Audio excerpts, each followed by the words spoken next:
后来含这个3肉精的美国猪肉就要进口了。卫福部长陈时中选定台北市的迪化商圈是标示美国猪肉示范区。再去这个阿中部长甲台北市的副市长黄珊珊做去看标示的状况。不过有一个太太当场就来骂这个阿中部长是混蛋，和这个现场是真爱叫。 卫福部长陈时中以及台北市副市长黄珊珊做到迪化街巡视，因为这是美国猪肉进口前标示的示范点，民众有话要讲。中国的百姓唔通食，伊要甲美国讲什么条件，迄个代志，咱顾咱的子孙较要紧。什么有配套，什么配套讲我听。台副市长所讲一些，那都是我们未来要一起合作的事情。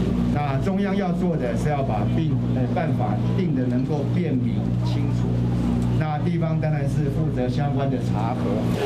但是中甲黄珊珊两个人行入迪化商圈的永乐市场去巡视，大部分的摊商拢打市路署所做的公版的标签。这时副市长黄珊珊嘛专案提出，本来就有的 QR code， 强调讲因本来就有咧标示原产地。